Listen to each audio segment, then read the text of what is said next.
Gracias a todos. Vamos a dar inicio, hermanos, a la enseñanza de esta mañana.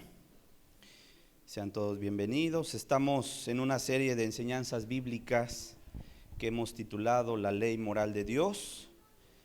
Y el tema de este día lo he titulado No tendrás dioses ajenos delante de mí. Es una continuación a la enseñanza que dimos la semana pasada, pero me ha sido importante dar una segunda plática, un segundo estudio para poder explicar varias verdades que están contenidas en este primer mandamiento.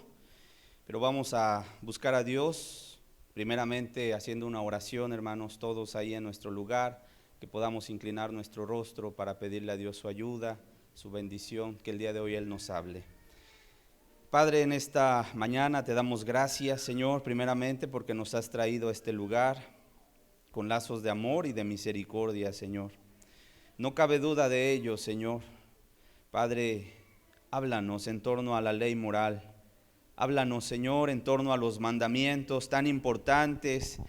Queremos abrir tu palabra, Señor, y que el día de hoy tu buen Espíritu Santo nos alumbre, Señor, porque venimos y estamos muy necesitados de ti.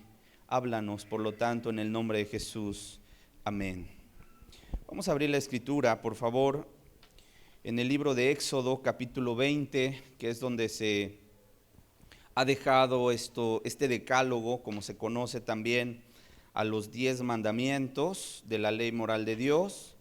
Y vamos a leer simplemente del verso 1 al verso 3, dice la escritura, Éxodo capítulo 20, del versículo 1 al verso 3, y habló Dios todas estas palabras diciendo: Yo soy Jehová tu Dios, que te saqué de la tierra de Egipto, de casa de servidumbre. No tendrás dioses ajenos delante de mí. Y habló Dios todas estas palabras diciendo: Yo soy Jehová tu Dios, que te saqué de la tierra de Egipto, de casa de servidumbre. No tendrás dioses ajenos delante de mí. Este es el primer mandamiento. Este es el mandamiento número 1, como comienza el decálogo. Y vemos varias cosas importantes que es necesario ir revisando con todos los presentes. Número 1, vemos que el que está hablando en este momento es Dios. Dios se convierte, por lo tanto, en el legislador, en aquel que nos ha dejado sus leyes, en aquel que ha promulgado sus leyes allá en Sinaí, aquel que nos ha dejado sus mandamientos para su observancia. Son 10 solamente, no es una larga lista de mandamientos que tal vez sea difícil de aprender y sobre todo de poner en práctica. Son 10 solamente. Se llaman leyes morales también. ¿Por qué se llaman leyes morales? Número 1, porque al ser leyes son de carácter obligatorio para todo ser humano. Al ser leyes, repito, son de carácter obligatorio.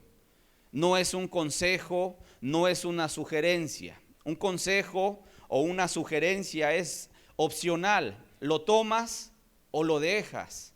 Sin embargo, una ley no es si quieres o si te conviene o si gustas ponerla en práctica. Una ley se tiene que obedecer, ¿estamos de acuerdo? Una ley tiene ese carácter. De hecho, al ser ley también tiene una pena si es quebrantada la ley. Cualquier persona que llega a violar una ley, entonces se hace acreedor a una sanción, a una pena, a un castigo. Por eso es una ley. Si el día de hoy yo te diera un consejo, pues tú sabes si lo pones en práctica, si lo tomas o lo dejas. Pero no así las leyes de Dios. Cuando Dios da sus leyes es para su observancia, es para su cumplimiento, es para que todo ser humano pueda obedecer los mandamientos. Ahí ya no hay opción. Ahí no es, bueno, es que si me conviene o no me conviene. Ahí se tiene que obedecer.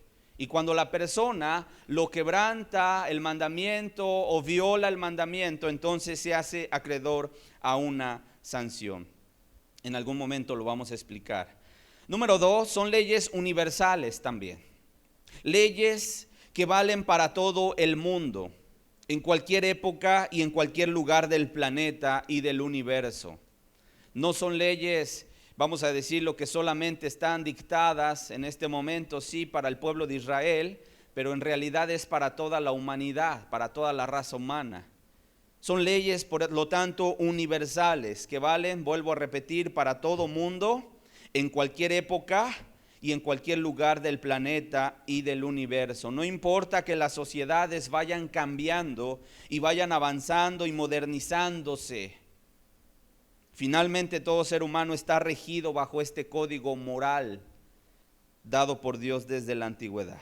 En otras palabras, lo que estaba mal hace 2000 años y era pecado, también está mal el día de hoy y también se considera pecado. Y no solamente el día de hoy, sino en el futuro, aunque tengamos tal vez carros voladores y el futuro nos haya alcanzado de una era tecnológica sumamente avanzada, quiero decirte, ese código seguirá vigente. ¿Por qué? Porque es la ley moral que Dios ha dejado a la raza humana. Solamente quisiera que anotaran Mateo capítulo 5, verso 18. El Señor Jesucristo dijo: porque hasta que pasen el cielo y la tierra, ni una coma, ni una jota, ni una tilde será quitada de la ley hasta que todo esto sea cumplido. Así dice la Escritura. De tal manera que hasta los últimos tiempos la ley de Dios será vigente y será necesaria su observancia. Número 3, son leyes absolutas, es decir, no dependen del hombre. De hecho, no es el hombre el que dictamina la moral o el que decide qué es bueno y qué es malo, sino es el Dios de los cielos, el creador del universo. Él es el que puede decirnos qué es bueno y qué es malo. Aunque el día de hoy sabemos que en nuestra sociedad, a través de nuestras instituciones, ¿verdad?, se está tratando de legislar en torno a lo que es bueno y a lo que es malo, y se está tratando de rebajar el estándar que ha sido puesto por Dios en torno a lo bueno y lo malo. Y el día de hoy tal vez se está tratando de despenalizar ciertas prácticas, se está tratando de decir es que ya no es malo, ya no tiene que ser un crimen, sino que ahora cualquier persona lo puede practicar, y ustedes saben a qué me refiero. Aunque el día de hoy pueda ser legal, no necesariamente es legítimo ante los ojos de Dios, porque a lo malo se le debe de llamar malo y a lo bueno se le tiene que llamar bueno. Y yo sé que estamos en medio de una sociedad que dice, bueno, si para ti es bueno, para ti lo es, pero no necesariamente para el otro debe de ser bueno también. O si para ti es malo, bueno, para ti lo es, pero no impongas tu moral, ¿verdad?, a la persona al que está a tu lado. Yo quiero decirte, no es la moral que uno tiene, sino la moral que Dios nos ha dejado. Por eso son leyes universales y absolutas, no son relativas. No es conforme al cristal con que lo miremos cada uno de nosotros. Porque en ocasiones, en medio de una sociedad permisiva en la cual vivimos, desafortunadamente, la gente suele decir, bueno, es que si para ti es malo, para ti lo es, pero no juzgues a los demás, déjalos que cada quien haga lo que quiera y practique lo que le plazca. Y yo quiero decir, si esto fuera verdad, pues entonces saquemos a los presos de las cárceles, porque para ellos estaba bien lo que hicieron, ¿cierto o no? Pero ¿por qué están recluidos en una cárcel? Porque hicieron mal. ¿Y por qué hicieron mal? ¿Por qué sabemos tú y yo que hicieron mal? Porque existe una moral. ¿Y quién la implementó? ¿Quién la puso? Dios. ¿A través de qué? A través de sus leyes. De tal manera que nosotros podemos decir, no, es que no es imponer una moral o mi manera de pensar, sino es la manera de pensar de Dios. ¿Estamos de acuerdo? Porque si todos partimos de esta premisa falsa y relativa, el relativismo moral, donde nada es malo y todo es bueno de acuerdo a lo como la persona lo conciba, pues yo diría entonces, pues vamos a las cárceles, abramos las puertas de las celdas y que la gente que está ahí, ¿verdad?, el que tal vez hizo algún daño a su prójimo, lo que sea, cualquier crimen, pues saquémoslo porque para él estaba bien. ¿Por qué lo juzgas? Y entonces los familiares de las víctimas se van a levantar y van a decir, permíteme, porque eso de abrirle la cárcel está incorrecto, sería una injusticia. ¿Y quién lo dice? Si para él fue bueno, déjalo, no lo juzgues. Entonces ahí es cuando nos damos cuenta de que sí existen los códigos y las leyes morales de Dios que nos dictaminan qué es bueno y qué es malo. Amén. Ahí es cuando nos damos cuenta. En cierta ocasión una persona me preguntaba: ¿tú qué consideras? Quiero invitar a la compañera de trabajo a tomarse un helado conmigo allá en el centro de la ciudad. Yo le dije: eso es incorrecto. ¿Pero por qué? No vamos a hacer otra cosa. Solamente la quiero invitar a que vayamos a tomarnos un helado. Ella es casada y tú eres casado, pero no vamos a hacer nada. Solamente la voy a invitar a que vayamos al centro y le voy a invitar un helado. Le dije: ok, a ver, ¿a ti te gustaría que un hombre que no va a hacer nada malo con tu esposa simplemente le invite a tomar un helado en el centro de la ciudad? Y dijo: no, ¿cómo crees? ¿Verdad que sí es malo? Me dijo: no, pues sí. Claro que sí. Y todo ser humano sabe en la conciencia, porque Dios puso sus leyes. ¿Sabes dónde?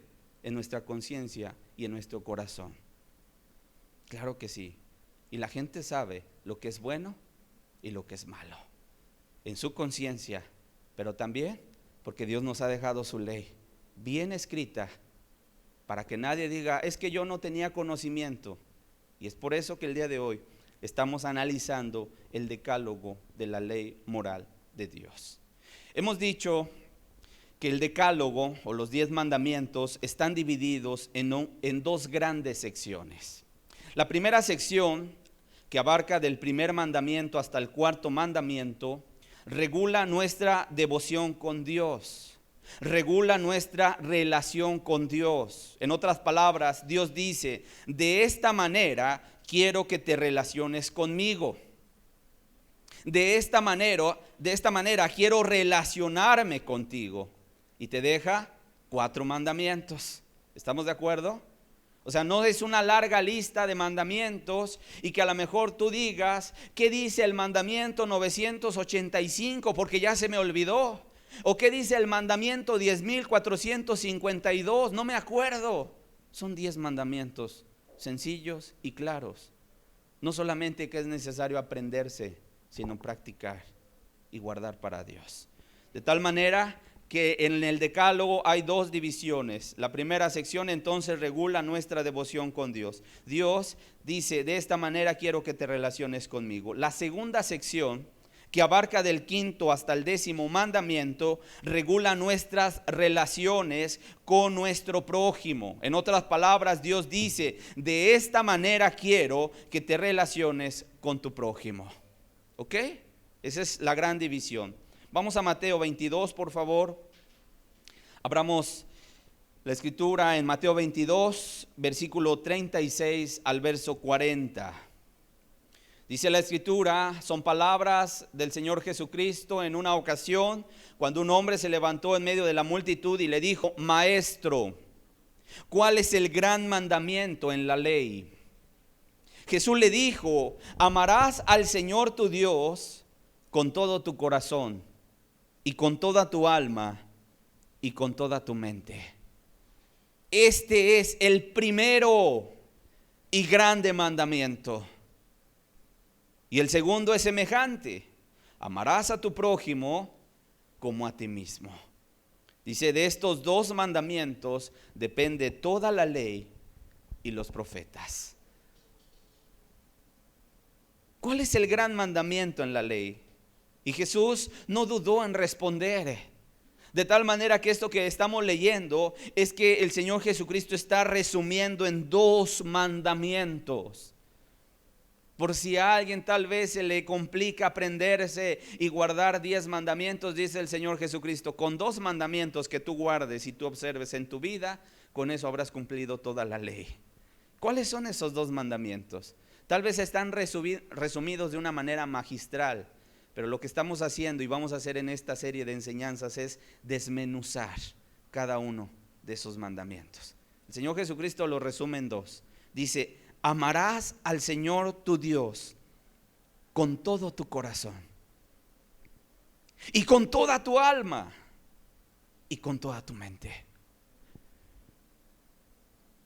Este es el primero y grande mandamiento. Y el segundo es semejante: amarás a tu prójimo como a ti mismo, como si fueras tú mismo.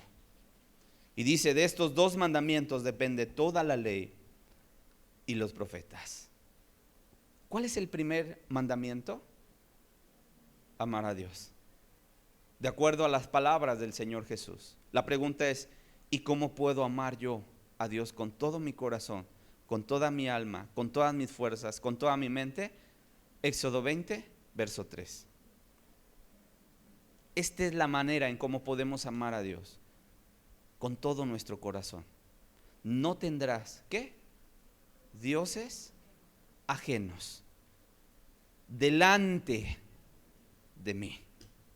Y por favor, apréndanselo.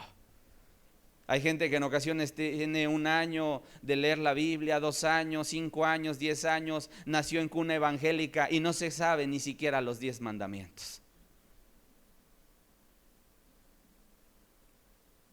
Piensa que el tercer mandamiento es guardará las fiestas, santificará las fiestas. Eso no son los mandamientos. Aprendámoslos, por favor, y sobre todo vivámoslo, practiquémoslo. Guarda el mandamiento, obedece el mandamiento. ¿Qué significa este primer mandamiento? No tendrás dioses ajenos delante de mí. ¿Qué significa? Dios está prohibiendo la adoración o la devoción hacia cualquier otro Dios con D minúscula que no sea el eterno Dios con D mayúscula. Dios no quiere que tu devoción, que tu atención, que tu tiempo, que tu mente, que tu esfuerzo esté dedicado a otro ser, a otra persona, a otra cosa, a otra ideal o meta personal que no sea Dios. Porque Dios debe ocupar el primer lugar en nuestro corazón. Por eso cuando el Señor Jesucristo dice, amarás al Señor tu Dios con todo tu corazón, con toda tu mente y con todas tus fuerzas, nosotros podemos decir amén.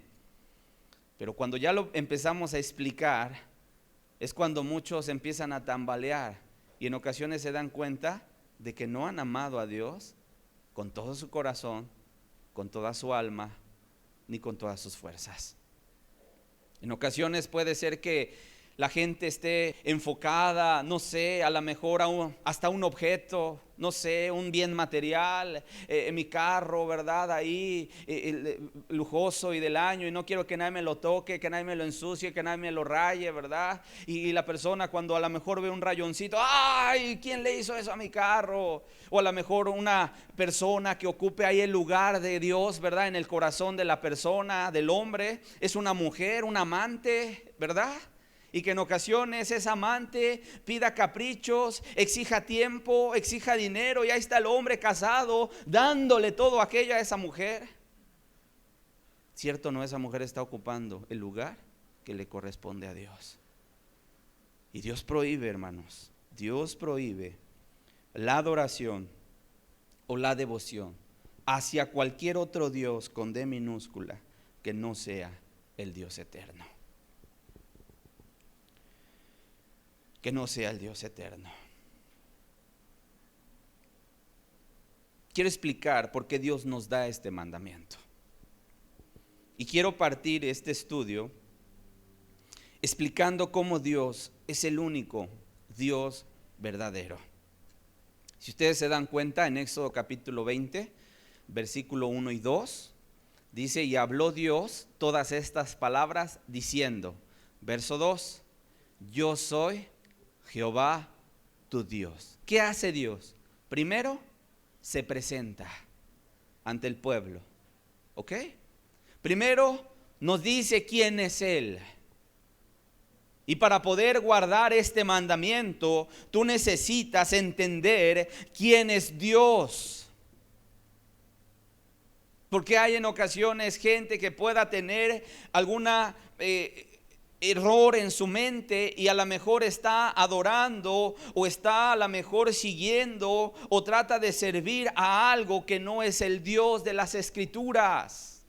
Y entonces la persona tendría un Dios ajeno delante del verdadero Dios. Estos temas, hermanos, quiero que nos confronten en nuestra vida. Además de ser temas instructivos, temas donde vamos a aprender muchísimo, también es un tema que nos va a examinar en el corazón. Y no solamente a lo mejor para algunos, para todos. La enseñanza es para todos, incluido un servidor. Y qué importante es que tú tomes la palabra y la apliques. No digas, ay, ¿por qué no vino hoy mi familiar? Esta palabra le hubiera quedado re bien. Ay, pero es que no vino fulano, perengana, porque esto era lo que ella necesitaba oír. Quiero decirles, esta palabra es para los que estamos aquí. Para los que no vinieron, ya la escucharán, hermanos, y ya Dios les hablará. Pero esta palabra es para los que estamos aquí. ¿Qué necesitas tú? Aprender a saber, aprender a conocer al único Dios verdadero. Amén. Al único Dios verdadero. Si alguien de repente está adorando a otro Dios que no es el Dios de las Escrituras, pues va a sentir feo el hecho de decir, es que yo pensé que era la tradición la que me enseñaba que tenía que adorar a este Dios así asado, pero ahora me doy cuenta de que estaba adorando o mi devoción era a algo que no es el Dios de las Escrituras. Pero ya abrí los ojos. Y yo diría, amén, qué bueno, qué bueno. Vamos a ver cómo Dios describe al único Dios verdadero. Cuando leemos no tendrás dioses ajenos, en ocasiones la gente suele preguntar, ¿acaso entonces existen otros dioses? La respuesta es no, no existen otros dioses. Si no existen, ¿quiénes quieren usurpar el lugar de Dios? ¿Estamos claros? Uno de ellos, ¿quién crees que quiso usurpar el trono de Dios? ¿Quién? Satanás. ¿Cierto o no? Y la Escritura sí nos habla y nos dice que Satanás es el Dios de este siglo. En 2 de Corintios, por favor, capítulo 4, verso 4, dice la Biblia, en los cuales el Dios, y si te das cuenta, la palabra Dios está escrita con D minúscula, porque solamente hay un Dios verdadero. Por lo tanto, este es un Dios falso, este es un usurpador, este es alguien que se quiere hacer pasar por el Dios verdadero, pero no lo es. Y ese farsante, ese falso, ese usurpador se llama diablo y Satanás. Pero este diablo, que la Biblia lo identifica como Dios, con D minúscula, de este siglo, dice que ha cegado el entendimiento de los incrédulos. O sea que tiene un poder tremendo sobre la gente que no cree en el Dios verdadero. ¿Cuál es ese poder? Le pone unas vendas a la gente y entonces les hace creer lo que no es. ¿Por qué? Porque dentro del ser humano, escucha bien lo que te voy a decir, y esto lo voy a explicar un poquito más adelante, pero dentro del ser humano, dice la Escritura que fuimos creados a imagen de Dios. ¿Estamos de acuerdo? ¿La planta es creación de Dios? Pregunto. ¿El perrito? ¿El gatito? ¿Verdad que sí? La foca, la jirafa, el elefante, el león, el jaguar, el leopardo, las aves, los peces, ¿son creación de Dios? Sí. Pero ¿sabes? Solamente al ser humano, a ti y a mí, nos hizo conforme a su imagen, conforme a su semejanza. ¿Y sabes qué depositó en nosotros? ¿Sabes qué depositó en ti y en mí y en todo ser humano? Su esencia. Tú no ves a lo mejor a los conejos o a lo mejor a las aves, que llega el día de descanso y se reúnen y están ahí, ¿verdad? Y empiezan a alabar y empiezan a levantar sus alas o sus patitas allá a los cielos, ¿o sí? Pero si o no llega el día de descanso, el día de reposo, ¿y qué hacemos los cristianos? ¿Qué hacemos el ser humano? ¿Qué hace el ser humano? No solamente el cristiano, porque hay gente que va a sus religiones también, ¿verdad? ¿Y qué hacen? ¿Van a qué? A buscar a Dios. Yo no estoy hablando si realmente en ese lugar están hablando correctamente del Dios verdadero. Yo no estoy tocando ese tema ahorita. Pero lo que estoy diciendo es que todo ser humano tenemos una necesidad de Dios. Y aún el psicólogo y el psiquiatra y cualquier persona que se dedica en ocasiones a atender cuestiones mentales, enfermedades mentales o problemas, ¿verdad?, psicológicos, incluso pueden decirte que existe Dios. Yo he conocido psiquiatras que incluso hasta para la atención de sus pacientes ocupan de Dios. Porque el hombre sabe en su corazón que Dios es real y que Dios existe. Y ahorita te voy a explicar un poquito más ese asunto. Pero, ¿por qué te estoy diciendo esto? Porque Satanás se vale de ello. Conoce nuestra inclinación a lo religioso y conoce nuestra inclinación, y no solamente inclinación, nuestra necesidad para irnos a postrar ante el ser que está allá en los cielos. Y ahí en ocasiones, ahí es cuando entra él, ¿verdad? Y en ocasiones ciega el entendimiento, cegó, dice, el entendimiento de los incrédulos para que no les resplandezca la luz. Y entonces les pone una falsa religión y les presenta un falso Dios y le dice: adórale. No hizo eso Satanás en el desierto con el pueblo de Israel. No hizo eso en ese momento cuando Moisés estaba recibiendo las tablas de la ley allá en el monte Sinaí. No llegó, ¿verdad? ¿Quién fue el que trastornó los pensamientos de Aarón, que hizo un becerro de oro? ¿Quién crees que fue? Satanás. ¿Quién crees que llegó ahí con Eva y le empezó a meter ideas? Come del fruto para que seas como Dios. Satanás. Porque Satanás está activo, hermanos. Y qué importante es abrir los ojos a la palabra de Dios, porque si no abre los ojos a la palabra de Dios, lo que puede suceder es que Satanás te presente una religión falsa. Y a lo mejor tú, por tu necesidad, empieces a adorar a algo que no es Dios, el Dios verdadero. Revisa tú en casa. Éxodo 32, si no mal recuerdo, es el becerro de oro.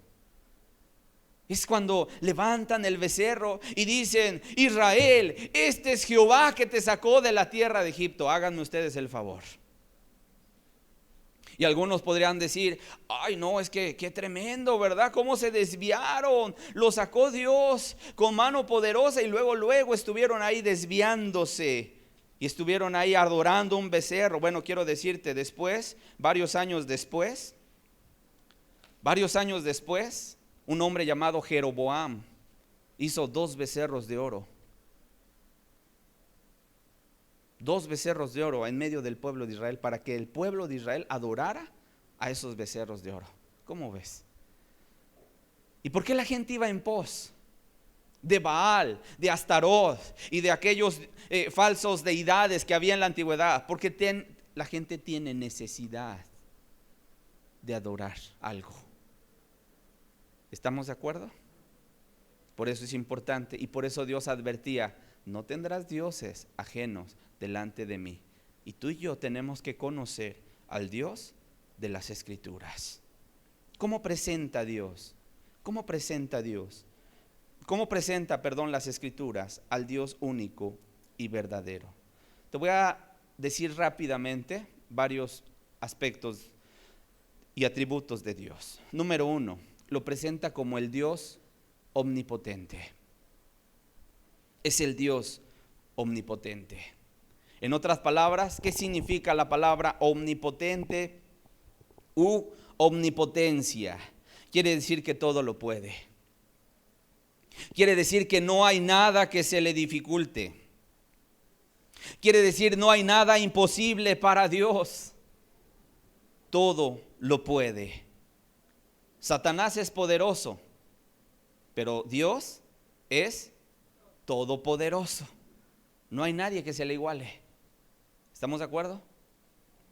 Porque, hermanos, el diablo fue criatura, fue creación de Dios. No lo creó como diablo, lo creó como querubín, protector, un ángel bello que estaba en la presencia de Dios, pero que en su corazón se ensoberbeció al grado de querer hacerse semejante al Altísimo y sentarse en su trono en lo más alto. Imagínate, se desubicó. Porque yo pregunto, ¿qué criatura por más bella y llena de dones y de habilidades se puede comparar siquiera con el Dios creador y el omnipotente? ¿Verdad que nadie? Sin embargo, Satanás quiso ser semejante a Dios. Quiso ocupar el lugar de Dios, quiso robarle su trono. Sin embargo, eso nunca podrá ser. ¿Por qué? Porque Dios es único. Dios es único, hermanos.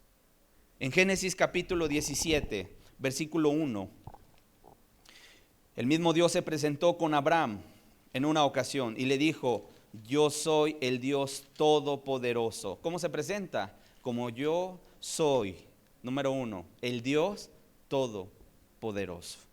Anda delante de mí y sé perfecto. Ese yo soy es el nombre de Dios. Cuando Moisés le preguntó a Dios ahí en la zarza, en el monte Horeb, que es Sinaí, donde después de algunos años volvería, de algún tiempo volvería Moisés con el pueblo para buscar a Dios y que Dios legislara desde el monte Sinaí. En ese momento que estaba viendo la zarza ardiente que no se quemaba, se acercó Moisés y Dios le dijo: quita tu calzado de tus pies, ¿verdad? Y en Éxodo 3. Y entonces le dijo: yo he oído el clamor de mi pueblo, ve a liberarlo. Y Moisés dijo: pero voy a llegar y me van a preguntar cómo se llama ese Dios. Y Dios reveló su nombre, dijo: tú les dirás, yo soy, me ha enviado a vosotros. Yo soy el que soy, significa el nombre de Dios. Jehová, Yahvé, Yahweh, como se traduce en algunas Biblias. Del tetragramatón, una palabra compuesta por 4 consonantes solamente, que significa el siempre existente. Ese es el nombre de Dios. ¿Y cómo se presentó ante Abraham? Yo soy, ¿el qué? El Dios todopoderoso. Anda delante de mí y sé perfecto. Apocalipsis, capítulo 1, verso 8.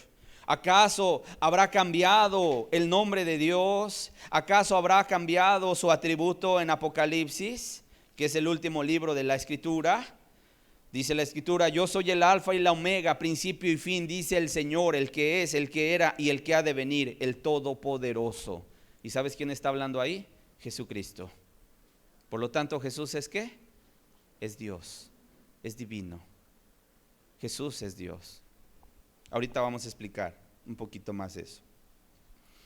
Por lo tanto, entendemos que Dios es el omnipotente, que con su sola palabra creó los cielos y la tierra y todo lo que habita en ella.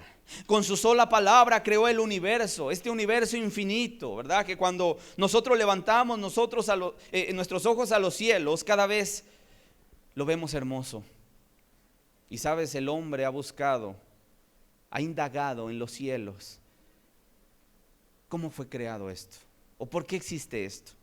Y cada vez que el hombre busca y va más allá, arriba, y anda buscando respuestas a sus interrogantes, que yo no entiendo por qué, si de alguna manera Dios ya nos ha dejado a través de su palabra todo resuelto, todo misterio, ¿por qué el hombre no va a la Biblia y anda buscando allá en los cielos? ¿Ustedes sabían que tenemos una estación allá en los cielos? Una estación espacial donde llegan los astronautas y empiezan a hacer investigaciones de los cielos. Y están buscando vida y andan buscando en planetas y andan buscando aquí, mandando robots, satélites.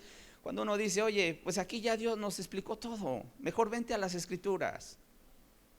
Pero ¿qué hacen ellos? Está bien que busquen allá en los cielos. Fíjate que dice el Salmo 19, verso 1. Es que la gente y el hombre en el interior, en ocasiones cuando dice: es que ¿cómo es posible que esté aquí la vida? ¿De dónde venimos? Y anda buscando respuestas cuando la Biblia ya no las dio, pero el hombre anda buscando allá en los cielos.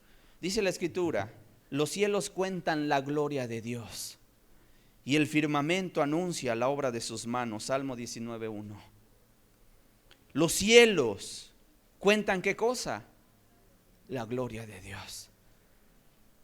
Por eso es muy atrayente para los astrónomos y para los científicos de la NASA y de otros institutos, ¿verdad?, de países de primer mundo, ver los cielos, estudiar los cielos, porque es muy atrayente. ¿Por qué? Porque los cielos cuentan ¿qué? La gloria de Dios. Y cuando ahí están con sus telescopios observando los cielos, y cada vez crean un telescopio más potente y más potente, con lo cual han podido ver otras galaxias, otras constelaciones, y se quedan maravillados. Hasta ahorita no han encontrado vida, pero quiero decirte algo de una vez. Allá arriba hay vida. ¿Sí sabías eso? Bueno, pues ¿dónde está Dios? En los cielos, ¿cierto o no? Pero no está en el segundo cielo, que es el cielo atmosférico, ¿verdad?, sideral, sino que es en el tercer cielo donde habita Dios. Y ahí solamente vamos a llegar aquellos con un cuerpo glorificado para poder mirar a Dios, aquellos que hayamos creído en el sacrificio de Jesús.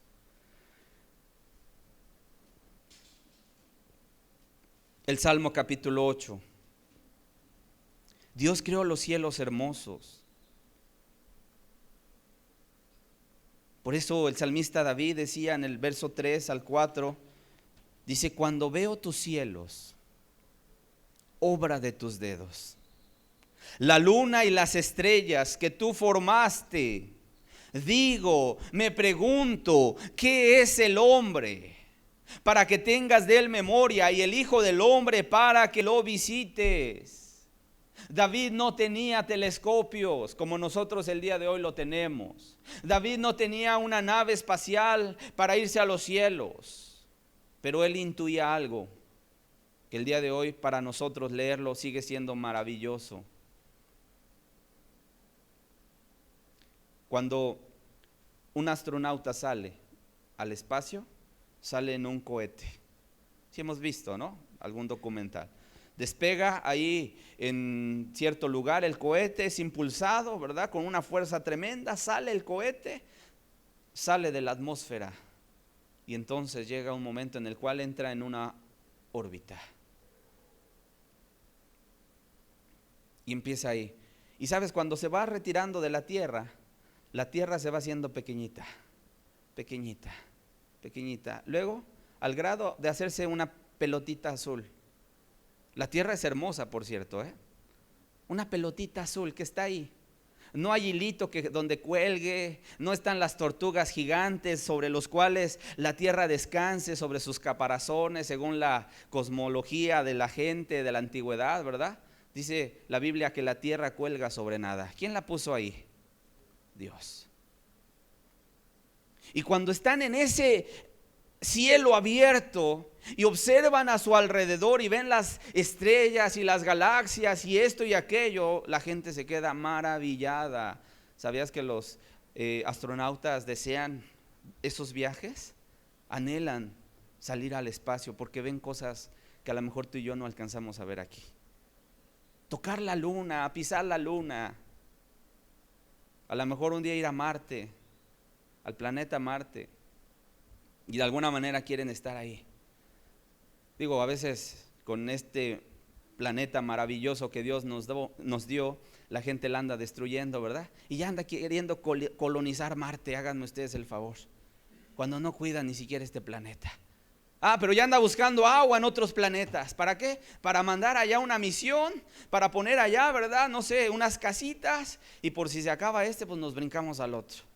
Pues si la gente misma se lo está acabando, no cuida, contamina, cuando Dios nos lo dejó para cuidarle. Y miren cómo se está haciendo este mundo, cada vez en una situación más complicada.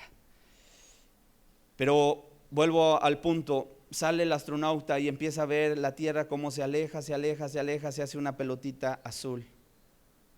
¿Y sabes qué dice en ocasiones el científico, el astronauta, o la gente que se dedica al estudio de las constelaciones? Dicen, pero ¿cómo es posible que haya tanto desperdicio, verdad? Teniendo tanto lugar como para tener otros mundos, solamente la Tierra sea el único planeta donde hay vida ahorita. Y pues yo también me pregunto, hermanos, si la Tierra es una pelotita así pequeñita, se ve, imagínate, ¿dónde queda nuestro continente americano? ¿Y dónde queda nuestro país México? ¿Y dónde queda nuestra ciudad, nuestra colonia y nuestra casa? En una pelotita así pequeña. Y sin embargo, hermanos, delante de los ojos de Dios, ninguno de los que estamos aquí somos desconocidos para Dios. Pudiéramos parecer a lo mejor en el universo que anda flotando ahí el planeta como una partícula insignificante, pero no a los ojos de Dios. Tanto nos amó que mandó a su Hijo a morir por ti y por mí. Dime si no es maravilloso eso. Dime si no eso nos conmueve y nos preguntamos, como decía David, digo, ¿qué es el hombre para que tengas de él memoria? Y el Hijo del hombre para que le visites. Claro que sí. Dios, teniendo el poder, pudo haber agarrado la tierra, y cuando el hombre se desvió y ofendió a Dios, pulverizar la tierra así, soplarle y decir, vamos a hacer otro. Pero no, Él dijo, vamos a mandarles un Salvador a estos seres humanos. Y no contento con eso, Él mismo tomó un cuerpo humano y se vino a la tierra para enseñarnos el camino por el cual tú y yo tenemos que caminar. ¿Para qué? Para un día llegar a su presencia y estar delante de Él. Es maravilloso, hermanos, lo que nos deja ver la Escritura. Y por eso a veces yo no entiendo por qué la gente anda en el planeta Marte mandando sus aparatos, o está mandando sus satélites, buscando tierra, agua, cuando aquí Dios ya nos dio de todo y nos bendijo. A veces el hombre es, perdónenme la expresión, hermanos, pero es irracional, porque no valora lo que tiene y anda buscando lo que no tiene. ¿Cierto o no? Amemos mucho, hermano, lo que Dios nos ha dado. No solamente es omnipotente, es omnisciente también. Dios es omnisciente. En otras palabras, todo lo sabe, todo lo conoce. Salmo 139, versículo 1 al 4. Salmos capítulo 139, del versículo 1 al versículo 4. ¿Qué dice la Escritura? Dice, oh Jehová, tú me has examinado y conocido. Tú has conocido mi sentarme y mi levantarme. Has entendido desde lejos mis pensamientos.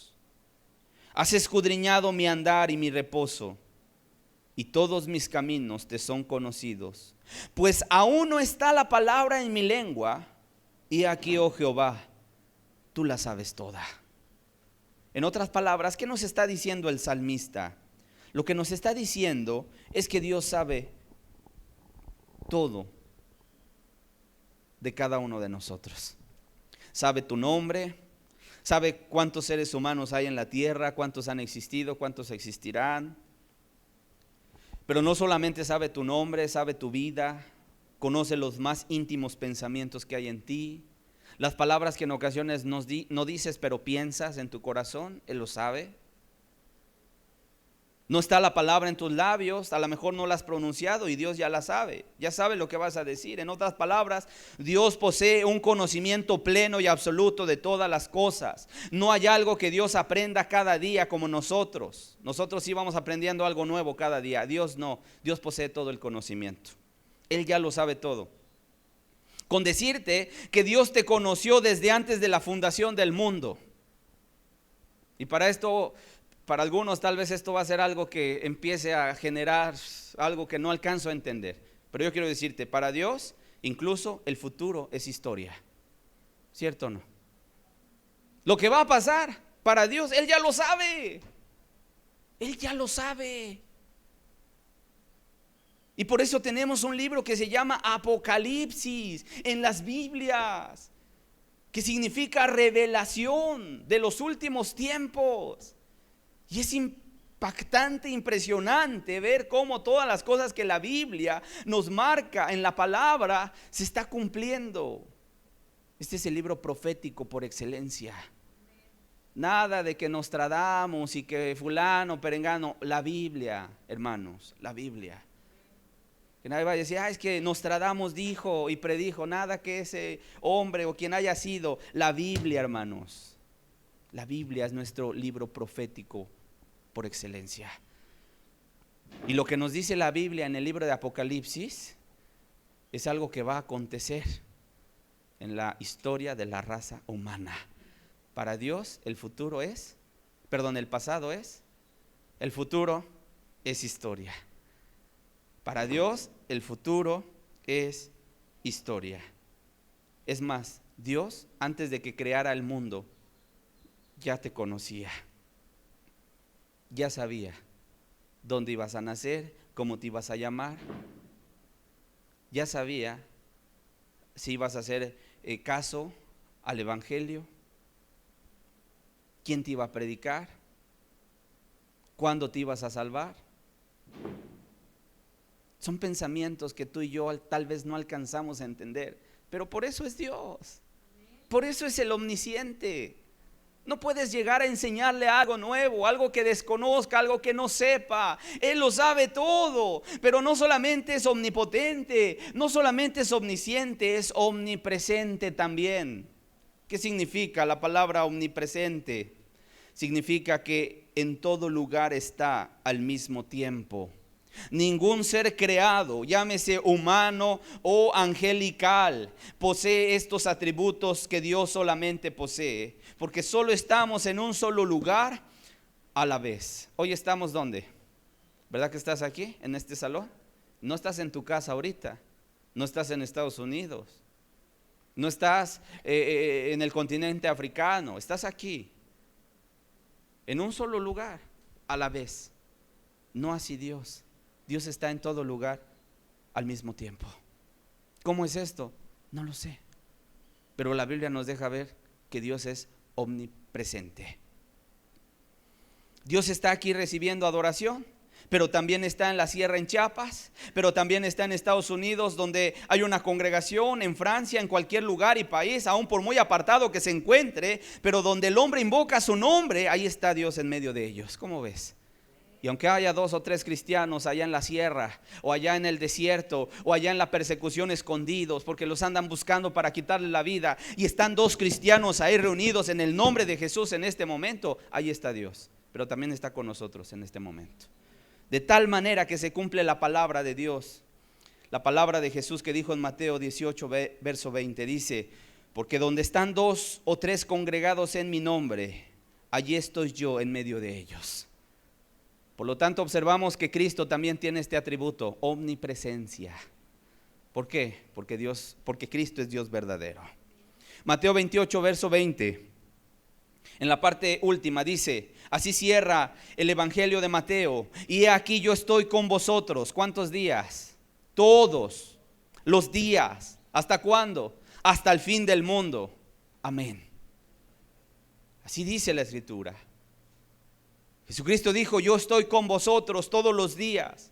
Y cuando lo leemos aquí, en este lugar, Dios está entonces aquí, pero también lo están leyendo en otros lugares. Dios está ahí, y lo están leyendo en otros continentes. Dios está allí. ¿Por qué? Porque Él es el omnipresente.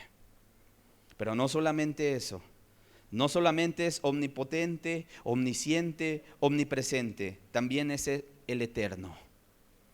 La Biblia nos deja ver a Dios como el eterno, y creo que ese es uno de los atributos que más resaltan su divinidad. Es eterno. Salmo 135, versículo 13. Salmo 135, versículo 13 dice: oh Jehová, eterno es tu nombre, tu memoria, oh Jehová, de generación en generación. ¿Qué significa que Dios es eterno? Y esto te va a sorprender mucho. Significa que siempre ha existido, y que siempre existirá. En otras palabras, Dios no tuvo inicio ni tendrá final. Siempre existirá.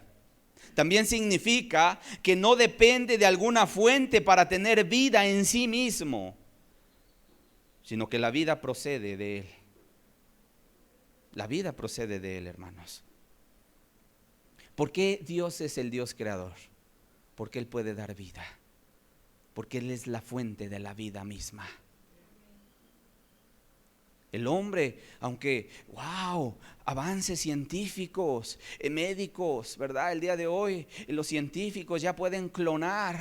A lo mejor clonaron a una ovejita, extrayeron algunas células, el ADN, y lo pudieron reproducir, ¿verdad? En probetas, en laboratorios. Y entonces hicieron otra ovejita igual a aquella ovejita de la cual extrajeron las células. Quiero decirte, el hombre no puede crear vida. Dios es el único que crea vida. El hombre tomó de la vida para reproducir vida. ¿Estamos de acuerdo? Pero Dios de la nada produjo vida. Produjo vida. Este atributo de Dios tal vez también se salga de nuestra comprensión. Porque los seres humanos tenemos una mente finita, una mente limitada. Y te invito en este momento a hacer un ejercicio de reflexión. Vámonos a remontar al pasado, a los inicios de la eternidad. Toma tu mente y vámonos a hace miles y millones y millones y millones y millones y millones y millones de años. Atrás, al pasado. ¿Y sabes? El pasado se sigue extendiendo y no tiene inicio, no tiene fin. Por lo tanto, cuando tú te vas rascando al pasado y llegas a millones y millones y millones, y me pasaría diciendo aquí millones y millones por toda la eternidad y no acabaríamos. Vete al pasado, vete a la eternidad y busca el inicio de Dios y te vas a dar cuenta de que Él ya existía desde siempre. Y a lo mejor dejemos de pensar porque te va a doler la cabeza. A lo mejor dices, es que no alcanzo a entender. Pues mejor así déjale, porque te va a doler la cabeza. Porque Dios siempre ha existido. Y es más, Dios no tendrá fin. ¿Por qué se nos hace complicado en ocasiones entender esta parte, este atributo de Dios? Porque nosotros sí tuvimos un inicio, ¿verdad? Y cada año nos traen un pastelito con velas y nos dicen feliz cumpleaños. Le diste una vuelta más al calendario. Y algunos llevamos ya 20 años, 30 años, 40 años, 50 años, 80 años dándole la vuelta al calendario, ¿verdad? Y muchas velitas al pastel. Pero sabemos que tuvimos un inicio. Y es más, vemos la primera fotografía de nosotros y decimos, ahí estábamos cuando bebés. O las madres más modernas, la ecografía, el ultrasonido, guardan ese expediente desde que estaba en el vientre. Ahí estabas, mira, ahí, la cabecita, los piecitos, no veo nada, pero me lo imagino, ahí estoy. Porque tuvimos un inicio. Dios no tuvo inicio. Dios siempre ha existido. Es el eterno. El eterno. ¿Comprendes la eternidad? Yo no. Pero cuando esté ahí con Dios, la vamos a entender. Y vamos a entender y vamos a decir, pero si estaba bien clara la eternidad, ¿cómo no la entendía? Cuando Dios te lleve atrás, a los años atrás. Bueno, quiero decirte, para Dios no hay tiempo. El tiempo no tiene razón de ser para Dios. El tiempo Dios lo ha dejado para nosotros. Por eso dice la Escritura que en los cielos le alaban a Él día y noche. Pero dice la Biblia que en el cielo no hay día y noche. ¿Qué quiere decirte Dios? Para que no te conflictúes y que de repente hasta te duela la cabeza, te está diciendo, en todo momento se alaba el nombre de Dios. En todo momento. Por eso se necesita de otro cuerpo, no como porque llega a las 10 de la noche y ¿qué pasa? Ay, la cintura, después de haber trabajado, ¿verdad?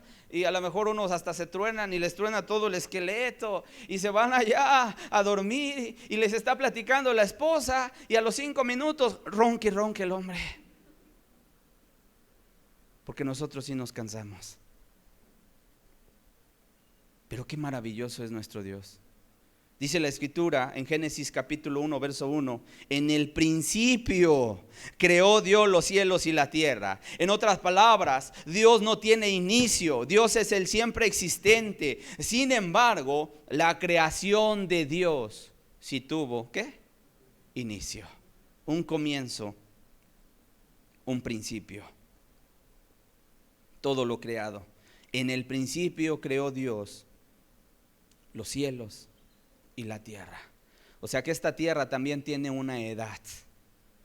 Y hay un debate que si los días que se mencionan en Génesis son días de 24 horas o se refiere a periodos largos de miles de años, y hay un debate, ¿no? Nosotros no vamos a entrar en ese debate. Lo que sí vamos a decir es: la tierra tiene un inicio. La tierra sí tiene un inicio. Y el hombre en esta tierra también tiene un inicio. ¿Sabes cuántos años lleva el hombre en esta tierra? 6,000 años. Nada de que el Australopithecus afarensis o el Homo sapiens no sé qué. Son inventos solamente. Son teorías de la evolución. El hombre tiene 6,000 años en la tierra. De Adán a la fecha. Estamos por entrar a los 7,000 años, hermanos. Y ya de ahí salen muchas teorías que no vamos a entrar nosotros en ese asunto. Pero Dios no tiene inicio ni tiene final. Salmo 90, verso 1 y 2. Dice: Señor, tú nos has sido refugio de generación en generación. Antes que naciesen los montes y formases la tierra y el mundo, desde el siglo y hasta el siglo, tú eres Dios, el siempre existente. Isaías 57, verso 15. Porque así dijo el alto y sublime, el que habita la eternidad. ¿Dónde habita Dios? En la eternidad. Y cuyo nombre es el Santo. Yo habito en la altura y la santidad, y con el quebrantado y humilde de espíritu, para hacer vivir el espíritu de los humildes y para vivificar el corazón de los quebrantados. Qué hermoso es este pasaje, hermanos, porque no solamente habita Dios en la eternidad, no solamente habita en las alturas, también habita ¿en dónde? En la santidad. También habita con el quebrantado, con el humilde, con el que viene y le dice: Señor, sin ti nada soy. Señor, necesito de ti. Señor, extiende tu mano para que yo tome de ella algo, aunque sea un poquito de pan, una migajita, Señor. Ese es el humilde. Y dice la Escritura que Él habita con el humilde, con el de espíritu humilde. ¿Para qué? Para hacer vivir el espíritu de los humildes y para vivificar el corazón de los quebrantados, para darles ánimo. Por eso es importante, hermanos, venir delante de Dios con esta actitud. Pero no solamente es omnipotente, omnisciente, omnipresente, no solamente es eterno, también es inmutable. Es inmutable.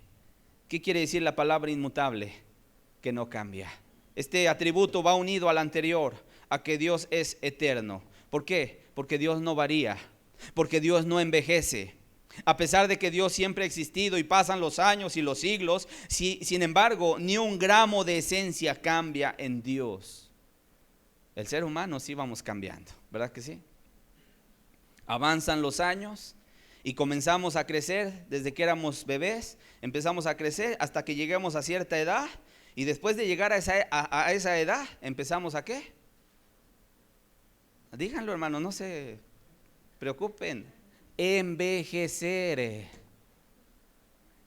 Y digámoslo también para los jóvenes que están aquí, porque los jóvenes en ocasiones se creen eternos. Y aquí nadie es eterno en esta tierra. ¿Sí o no? De repente agarras una foto de hace muchos años y te ves y dices: ay, qué delgado estaba, mira. Ay, mira cuánto pelo tenía. ¿Cierto o no? ¿Por qué? Porque tú y yo vamos cambiando. Es más, hoy te levantaste con cierto número de cabellos en tu cabeza, pero estoy seguro que en la medida que te pasaste el peine te habrás quitado 2 o 3 o más, y ya no eres el mismo porque te faltan 3 o 4 cabellos. ¿Sabías tú que nuestra piel está en constante regeneración? Las células de nuestra piel se van muriendo y se van regenerando otras, de tal manera que vamos cambiando. Y si te paras al sol y estás ahí o en la playa y estás ahí 1 hora, al rato regresas bronceado, cambiaste. Y ves la fotografía y dices, ay, cómo estaba hace unos años. O, ay, cómo estaba hace algunos años. Pero quiero decirte, Dios no cambia. Dios sigue siendo el mismo, ayer, hoy y por los siglos. En la medida que vamos avanzando en años, de repente ya me duele la espalda, ya me duelen las rodillas, ya me duele todo el esqueleto, ya me duele esto, ya me duele aquello, enfermedades, padecimientos, achaques, ¿cierto o no? Pero Dios, mira, no se cansa, Dios no envejece. Dios es inmutable. Apréndete este atributo porque es hermoso de nuestro Dios. Es inmutable. Isaías 40. ¿Por qué me estoy deteniendo si el tema se llama no tendrás dioses ajenos? Porque te estoy describiendo por qué Dios nos dio ese mandamiento. Porque es único, hermanos. No hay nadie que se le parezca.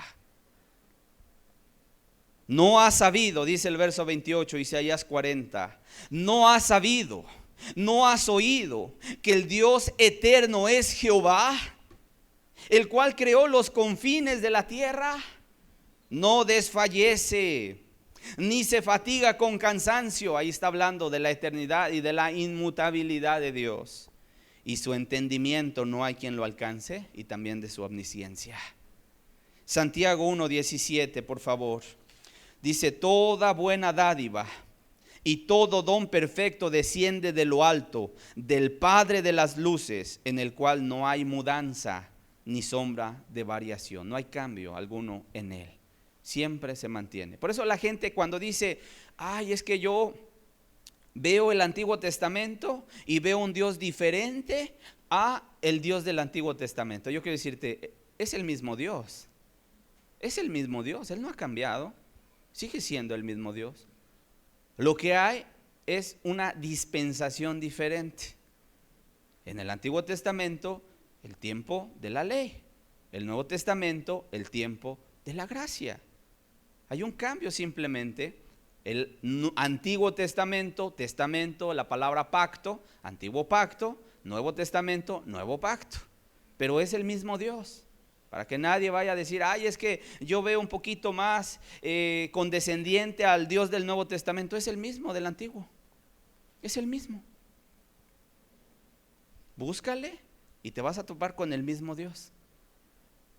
No, es que en el Antiguo Testamento salía fuego y consumía. Pues el Nuevo Testamento dice, y Dios es fuego consumidor.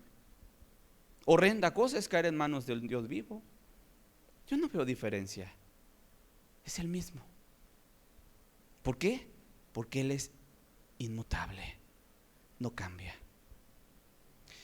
Hebreos 13:8, para que veamos que Jesucristo tiene el mismo atributo. Dice, Jesucristo es el mismo ayer, hoy y por los siglos. Jesucristo es Dios vivo y verdadero. Por último, otro atributo que lo hace ser Dios único y verdadero es que Dios es perfecto. Por si le faltara otro atributo, hermanos, es perfecto. Él posee toda perfección, no se equivoca, es inmejorable, no le falta nada, todo lo posee, es perfecto en todos los aspectos, en su persona, en su carácter, es perfecto. Y fuera de Dios nadie es perfecto. Los seres humanos tenemos errores, ¿sí o no? Y algunos horrores. No solamente errores, horrores. El ser humano comete fallas. Todos hemos tomado en ocasiones malas decisiones. Levante su mano, ¿quién ha tomado malas decisiones en su vida en ocasiones? Sin pena ni vergüenza, levántela bien. Incluso hay un dicho que dice, nos equivocamos, pues somos seres humanos. Claro, el único que no se equivoca es Dios. Hay gente que en ocasiones ha hecho mal cálculos y le ha salido mal las cosas que emprende. Algunos incluso han salido por la puerta falsa, ¿cierto o no? Y tomaron un mal camino. Sin embargo, Dios es perfecto. Dios no se equivoca. Todo lo hace, todo lo que hace o permite tiene un propósito que en ocasiones no entendemos, pero Dios sí sabe por qué lo hizo. Aunque a tus ojos aparentemente dices, ¿por qué? Dios sabe por qué. Y Él es perfecto. Él es perfecto. Hermanos, resumiendo todo y concluyendo todo esto, teniendo en mente esta breve descripción que acabo de hacer del Dios eterno, yo pregunto, ¿qué Dios con D minúscula? ¿Verdad que hasta parecen ya ridículos los dioses con D minúscula? ¿Qué Dios hay que se le asemeje? Hermanos, no le llega ni al polvito de los huaraches. ¿Cuántos dioses hay?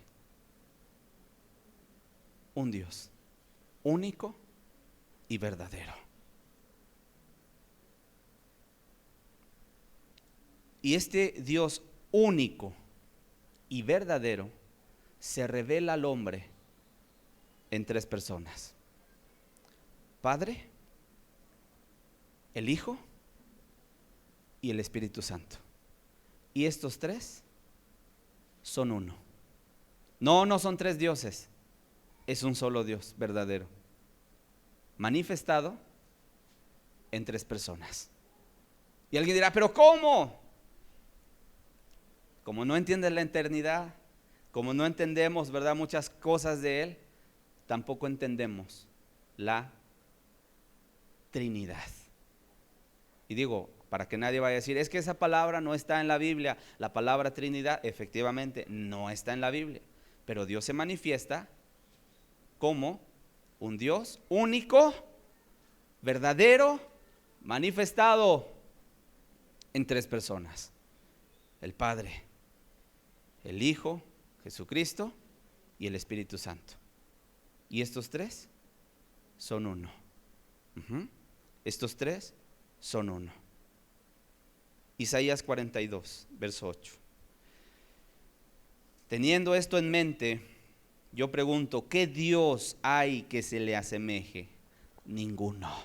Y por lo tanto, Dios ha dicho en Isaías 42, verso 8, yo Jehová, este es mi nombre, y a otro no daré mi gloria ni mi alabanza a esculturas. ¿Cómo ves? Por eso Dios quiere solamente la adoración que a Él le corresponde. Y yo ponía un ejemplo la semana pasada y la vuelvo a poner hoy. El mismo ejemplo. ¿Cuántos esposos sabemos aquí? ¿O cuántas esposas? ¿Cuántos hombres casados, mujeres casadas? Levante la mano, por favor. Ok. ¿A quién de ustedes les gustaría, mujeres, que su esposo en la cartera trajera la fotografía ahí, grandota, de una mujer que no eres tú? Digo, obviamente que no sea la hija o la mamá, sino que sea una mujer a la cual cuando la ve suspira al hombre. ¿Cuántos de ustedes, mujeres, les gustaría que su esposo trajera en la cartera, verdad, ahí la imagen, o en el celular, la imagen de una mujer que no eres tú? ¿Verdad que no? Igual los hombres, pregunto, ¿a cuántos de ustedes les gustaría que su esposa tuviera ahí en la recámara, arriba de la cabecera, la fotografía y dijera, es que ese fue, pero fue un ex de, pues, la secundaria, no te creas? Pues sí, pero ¿qué haces con él en la fotografía? ¿Verdad que sí? Porque nuestro amor debe de ser, ¿qué? Exclusivo. Y al igual que tú no tolerarías eso, Dios no tolera que traigas tú en tu corazón un Dios que no es Él. Porque Dios quiere un amor, ¿qué? exclusivo. Aquí lo estamos leyendo, Isaías 42, verso 8. Yo Jehová, este es mi nombre, y a otro no daré mi gloria, ni mi alabanza a nadie, a esculturas, a imágenes. Por eso aquí no tenemos ninguna imagen, ningún recuadro, nada, porque Dios las prohíbe. Porque Dios es Dios celoso. Y si yo trajera una imagen y dijera, es que este es Dios, y aquí híncate y aquí póstrate, Dios se enojaría y diría, no.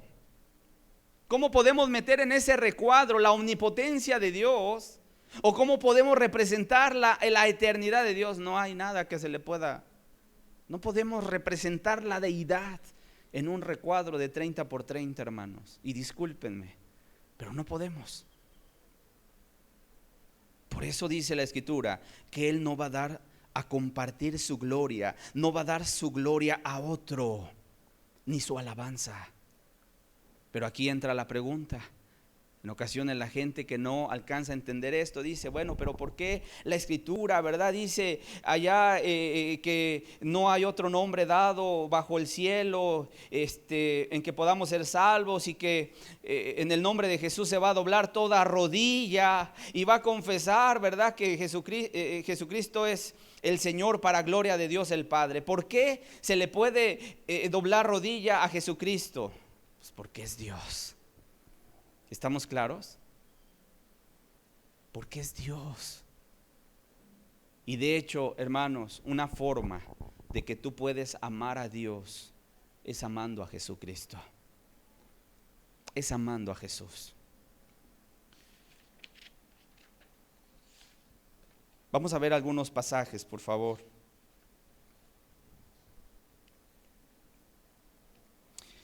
Vamos a Eclesiastés capítulo 3, por favor. Eclesiastés capítulo 3. Dice la Escritura,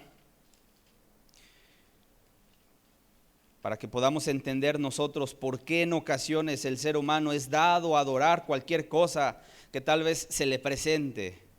Ya lo explicamos, sin embargo creo que ahora ya nos va a quedar más claro. Eclesiastés capítulo 3, verso 11 dice, todo lo hizo hermoso en su tiempo, y ha puesto eternidad en el corazón de ellos, sin que alcance el hombre a entender la obra que ha hecho Dios desde el principio hasta el fin. ¿Qué puso Dios en tu corazón? Eternidad. Vamos a entender, Dios puso su esencia, y por tu sangre, por tu ADN corre, y hay una marca, hay un sello.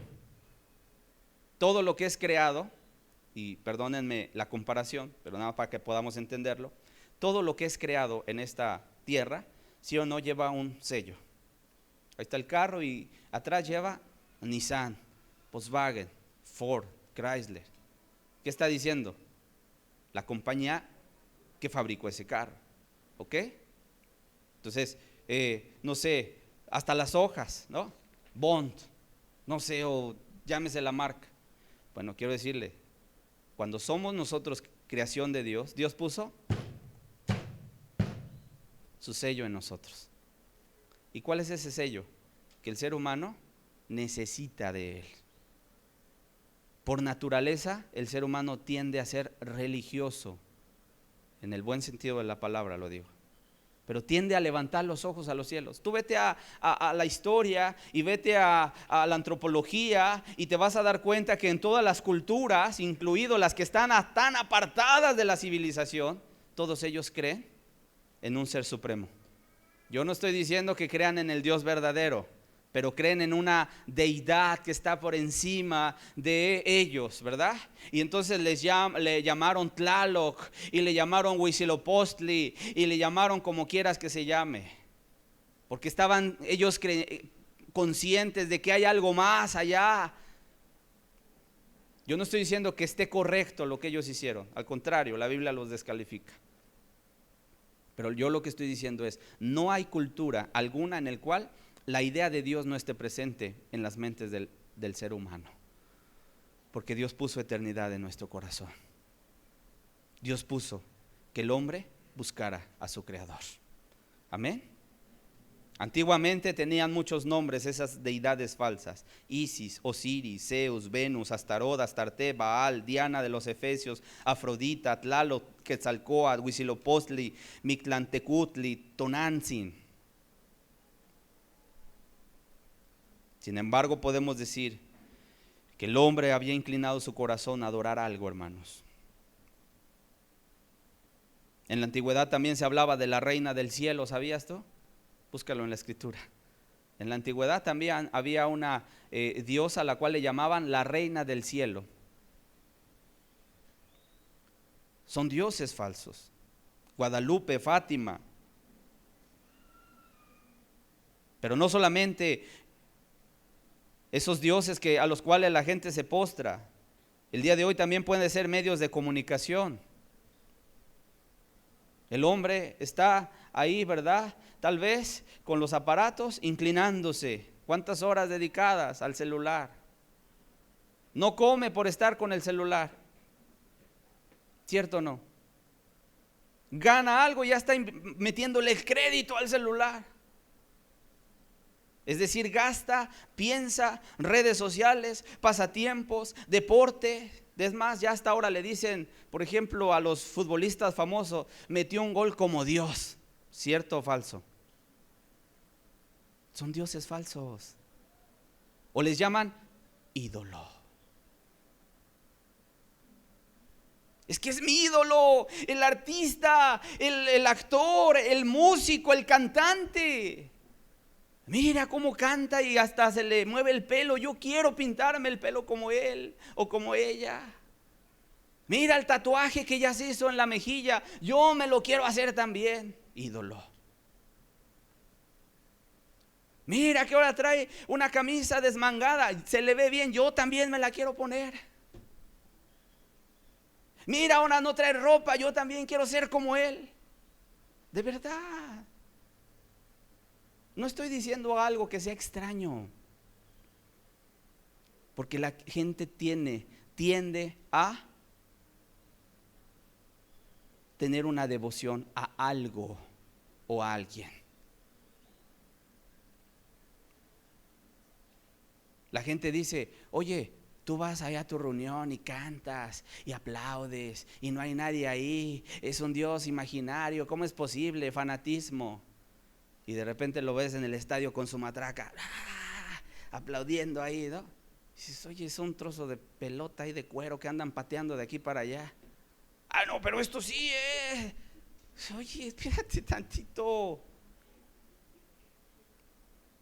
Nosotros adoramos al Dios vivo y verdadero, aquel que nos ha dado, ¿qué? Una razón de ser, hermanos. Hay gente que en ocasiones dicen: ay, ahora con la cuarentena no he podido ni siquiera ver el fútbol, no hay fútbol, mi vida no tiene sentido. El fútbol es un ídolo, el deporte. Ahora, yo no estoy diciendo, hermanos, que practicarlo de alguna manera, no sé, sea pecado. Yo no me refiero a eso, sino cuando el hombre está ahí, ¿verdad? Cuando el hombre está ahí, esa es su devoción y esa es su pasión. ¿Sabías que hubo incluso atletas profesionales hace algunos años, siglos tal vez atrás, pero que eran cristianos? Y que en una ocasión un hombre llamado Eric Liddell le tocaba correr en día de reposo y era uno de los favoritos de su país, pero le tocaba correr en día de reposo y dijo: yo no corro en día de reposo. Oye, pero ¿cómo es posible? Bueno, fue tanta su devoción por Dios que incluso tuvieron que cambiar el día para que corriera él, porque la gente lo quería ver correr. Pero honraba más a Dios incluso con sus acciones, y es más, si él corriera para darle gloria a Dios. Así debe de ser, hermanos, porque es cierto también. ¿Por qué no decirlo? El cristiano tiene que destacar en cualquier lugar donde esté, en la escuela, tal vez en algún deporte, en alguna materia. Claro que sí. Si es abogado, que sea de los mejores. Si es médico, que sea de los buenos. El cristiano tiene que ser así, hermanos, pero no tiene que hacerse un ídolo ni un Dios ese deporte. ¿Cuándo se vuelve un Dios? Cuando la persona, ay no, ya nomás está pensando en su dieta, en su deporte, sueña con él, los pósteres ahí en su pared, ¿verdad? Y todo lo que tiene que ver con su equipo está relacionado, sus trofeos ahí, y por favor que nadie me los vaya a tocar, y él lo está desempolvando, soplándoles ahí, ¿para qué? Para que brillen los trofeos. Cuidado, cuidado, se puede convertir en un Dios. Algo que usurpe el lugar de nuestro Dios. Por eso un Dios ajeno delante de mí, como decía el mandamiento, se refiere a todo aquello que amas más que a Dios. Todo aquello que le dedicas más tiempo. Todo aquello que le dedicas una devoción especial. Un carro, un amuleto, una casa, un vestido, una propiedad. Una persona. El dinero. Algún vicio. Algún pecado. Si ocupa el lugar de Dios, cuidado, dioses ajenos. Concluyo Mateo 22, por favor, verso 36. Maestro, ¿cuál es el gran mandamiento en la ley? Versículo 37. Jesús le dijo: amarás al Señor tu Dios con todo tu corazón y con toda tu alma y con toda tu mente. Este es el primero y grande mandamiento. ¿Cómo tenemos que amar a Dios? Con todo, lo que tenemos y lo que somos. Menos de eso Dios no quiere, y menos de eso Dios no se merece. Si tú de repente dices, yo sí amo a Dios, pero también amo el pecado y amo estas cosas, pues como dicen coloquialmente, con un pie estás en Dios y con otro pie estás en el mundo. Y ahí sería un amor a medias. Es el ejemplo que yo te pongo, ¿no? ¿A cuántos de los maridos o a cuántas de las esposas les gustaría que su esposo les amara con la mitad nomás del corazón? Dice, pues nomás mitad, ¿no? Porque la otra mitad está ocupada, pues para, ya sabes quién. ¿Verdad que eso es infidelidad? ¿Qué diría la mujer? Oye, espérate, ¿cómo que para que ya sabes quién? Espérate tantito. O diría a la mujer al hombre, ¿no? O el hombre a la mujer, oye, ¿cómo crees que todavía tengas recuerdos del pasado? No, discúlpame, eso no es correcto. El amor es exclusivo y Dios busca un amor exclusivo. Amén. Digámoslo con fuerza, hermano. Amén. Convencidos de que Dios es digno de nuestra devoción, de tu alabanza, de tu amor, de tu tiempo. ¿No cantamos una alabanza así? No daré mi vida a nadie más que a ti. No daré mi tiempo más que a ti. No daré mi amor a nadie más que a ti. ¿Sí o no? Y cuando la cantamos, levantamos las manos en señal de decir, Señor, esto es así. Bueno, cuando tú sales allá afuera es donde se va a poner en práctica que verdaderamente estás amando a Dios con todo tu corazón, con toda tu mente y con toda tu alma. Dios debe ocupar el primer lugar en tu vida, no un accesorio. En ocasiones la gente piensa y mira a Dios como si fuera el amuleto al cual hay que ir, ¿no? Como la pata de conejo que le tiene, ¿para qué? Para que le dé suerte. Obviamente eso es incorrecto. Pero a veces la gente piensa así, que es Dios, ¿no? Pues me acerco a Dios para que me vaya bien, para que me prospere, para que encuentre pareja, para que me suba el sueldo, para que me asciendan de puesto, para que gane el concurso, dice la Miss Universo, ¿no? Ya le oré a Dios para que gane el concurso. O el boxeador, es que le pedí a Dios que ganara. Oye, ¿cómo te va a contestar Dios esa oración? Hazme el favor. Que vas a ir a golpear al otro, ¿verdad? A tu contrincante, y lo vas a dejar ensangrentado y herido ahí. Y, ay, es que Dios me hizo ganar. Pero vean que no conocen al Dios de las Escrituras. La mujer que anda enseñando su cuerpo, quiero ganar el concurso de belleza en sí, enseñando el cuerpo. ¿Tú crees que Dios está agradado con eso? Pero qué ideas tan más extrañas tiene el día de hoy la gente. Porque miran a Dios como el amuleto. Y Dios no es amuleto, hermanos. No es también como la ambulancia. ¿Cuándo llamas a la ambulancia? ¿Cuando hay una qué? Emergencia. Hay gente que en ocasiones, solamente cuando tienen el problema, la adversidad y la emergencia, dice, ay Señor, Señor, y ahora sí te busco, Señor. A Dios hay que buscarle siempre. ¿Estamos de acuerdo? Por eso, hermano, ya que empezamos a desglosar qué significa amarás a Dios con todo tu corazón, con toda tu fuerza y con toda tu alma, ahí es cuando empieza de repente a como que, ay, esto sí me ha estado faltando. A veces por irme a otro lugar no he venido a la congregación. Esto es amar a Dios, hermanos. Buscarle el rostro, venir, estar aquí, alabarle juntamente con mis hermanos. Eso es amar a Dios. No solo es para que prospere mis finanzas. Dios es el ser supremo que nos creó para que estemos con Él.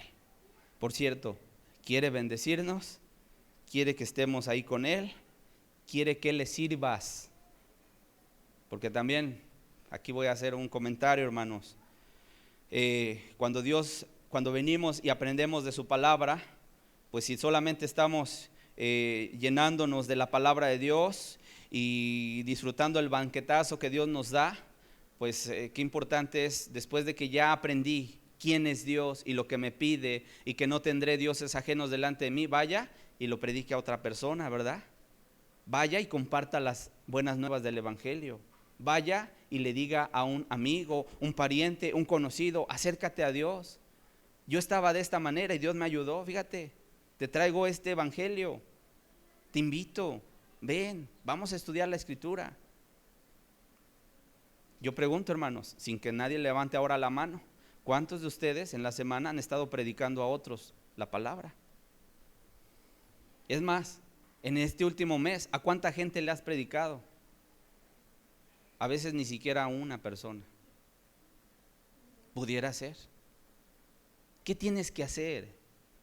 No solamente lo que Dios te da, esa medicina para curar tus heridas espirituales es para ti, sino para que vayas y compartas el evangelio, las buenas nuevas. Hay gente que está sufriendo. ¿Quién va a ir a predicar? ¿El pastor? No, es un llamado para todos. Ir y compartir el evangelio. Quiere que inviertas tu vida en hacer tesoros en los cielos, que dependas de Él, que Cristo venga a ser tu Señor y tu Salvador. Amén. ¿Por qué no nos ponemos de pie, hermanos, para dar gracias a nuestro Dios? ¿Qué palabra nos llevamos el día de hoy, verdad? Hoy conocimos de una manera tal vez rápida, porque conocer a Dios nos va a llevar toda la eternidad. Es más, la misma eternidad no nos va a alcanzar para seguir conociendo y aprendiendo de Él. Pero hoy hemos aprendido algo, por lo menos, ¿quién es Dios?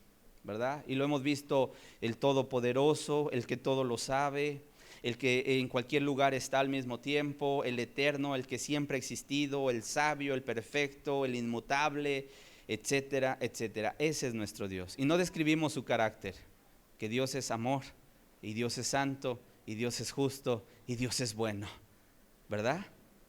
Pero ya lo describiremos en algún momento.